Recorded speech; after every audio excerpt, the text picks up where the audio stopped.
Bonjour, bienvenue sur Je suis né 3 fois pour un épisode un peu particulier sur le pied à perf, le pied à perfusion pour ceux qui sont moins familiers.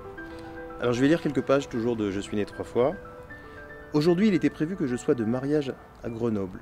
Tous mes vœux de bonheur aux mariés. En leur honneur et pour compenser le fait de ne pas participer à la soirée, peut-être danserai-je ce soir, non pas avec ma femme, mais avec mon pied à perf, en espérant que l'infirmière ne rentre pas à ce moment-là. Alors, les pieds à perf, ça peut être vu de différentes manières. D'abord, on est enchaîné. On est enchaîné et on est dans une chambre dans laquelle on est enfermé. Certains ont dit, c'est un environnement carcéral. Je trouve que le mot est extrêmement fort. Alors que le pied à perf, c'est vraiment une contrainte, mais il faut l'avoir sur un temps donné. On n'est pas enchaîné de manière indéfinie. C'est sur une période, le temps du traitement, le temps de l'hospitalisation, le temps nécessaire. Il faut vraiment voir le pied à perf comme ça. Et on a tous, il y a un deuxième point sur le pied à perf, c'est on a tous vécu des histoires incroyables avec notre pied à perf. Ceux qui l'ont eu s'en souviendront. Soit vous avez le pied à perf qui est à droite du lit et vous allez chercher quelque chose qui est dans un sac à gauche du lit. Et là, vous vous rendez compte que c'est trop court, mais qu'il faut faire attention de ne pas défaire la perfusion, et ça c'est super agaçant.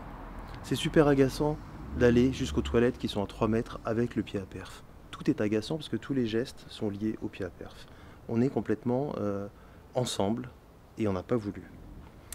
Et il y a des situations assez invraisemblables. Quand on va aux toilettes, c'est toujours plus compliqué d'y aller à deux. Quand on va prendre sa douche, il faut tendre le bras. Ceux qui l'ont vécu me comprendront pour éviter que le pansement se mouille. C'est pas une partie simple non plus. Mais le pire du pire sur le pied à perf, c'est quand on doit changer de t-shirt.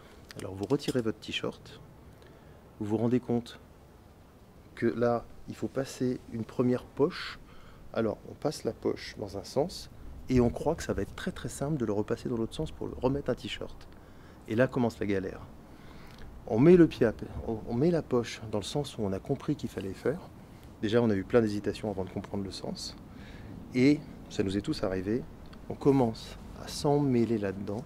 Il se trouve qu'il y a un fil qui s'est entouré autour du pied, qui nous rend complètement pieds et poings liés. Et là, il ne nous reste plus qu'une seule solution, c'est d'appeler de manière un peu pleutre, minable, sur un bouton, l'infirmière pour qu'elle nous sauve.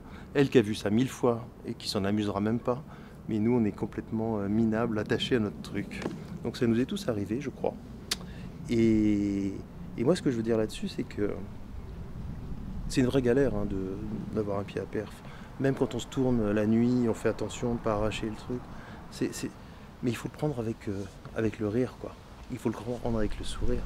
Parce qu'on sait que c'est temporaire. Et franchement, quand on se retrouve accroché, embêté, machin, voilà. Surtout qu'il y a une règle, j'ai oublié de dire, il y a une règle essentielle dans la vie des pieds à perfusion, c'est que les roulettes ne fonctionnent pas, ou mal. Et donc quand on se balade avec le pied à perf, tout seul il se met à tourner et à emmêler les fils. Ça c'est une règle absolue dans le monde des pieds à perf. Et donc je suggère à tous ceux qui sont contraints d'avoir un pied à perf de prendre ça avec un petit peu d'humour parce que c'est la seule façon.